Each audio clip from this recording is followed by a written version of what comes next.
नमस्कार दोस्तों, और टेक में आपका स्वागत है। आज की वीडियो में बात करने वाले हो Oppo F11 Pro के बारे में। गाइस Oppo F11 Pro में फाइनली एक new update rolling out start हो गया है। तो आज की वीडियो में बताऊँ क्या फीचर के साथ है, क्या बग्स फिक्स हुआ, ये वीडियो आपको मैं बताऊँगा। साथ में आपको और यूजर कब तक देखने को मिल सकता है ये भी बताने वाला। तो पूरी वीडियो में आप बने रहना।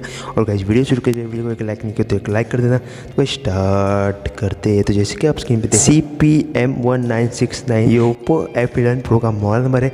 F.16 के नाम से अपडेट आया, मतलब वर्जन की बात करें तो F.16 के नाम का वर्जन देखने को मिलता है। साइज़ की बात करते हो 0.96 GB की आपको साइज़ देखने को मिलती है।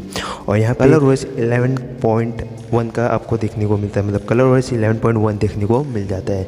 और चलते फीचर में, तो फीचर में क्या देखने को मिलता है, जैसे कि आप स्क्रीन पर देख रहे हो, अगस्त का सिक्योरिटी पैच दे दिया जाएगा। 5 अगस्त 2021 का एक लेटेस्ट सिक्योरिटी पैच दे दिया जाएगा।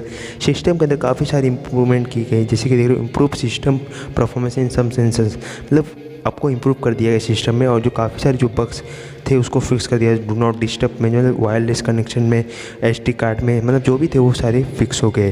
तो ये अपडेट रोलिंग आउट स्टार्ट हो गया Oppo F11 Pro के लिए। आपके डिवाइस में आया है तो आप मुझे कमेंट करके बता सकते हैं। अगर नहीं आया तो वेट करो, 1 से 2 वीक के अंदर आ जाएगा। तो फटाफट से आके देखो आपके डिवाइस में आया है कि नहीं। तो गाइस ये छोटा सा वीडियो तो गाइस इतने था वीडियो में। और कुछ वीडियो बना के दे दूँगा। स्क्रीन में जाए सब्सक्राइब कर देना, बेल आइकन को प्रेस कर देना, और गाइस लाइक एंड कमेंट कर देना। आपको मैं नेक्स्ट वीडियो मिलता हूँ। तब तक के लिए जय हिंद, वंदे मातरम।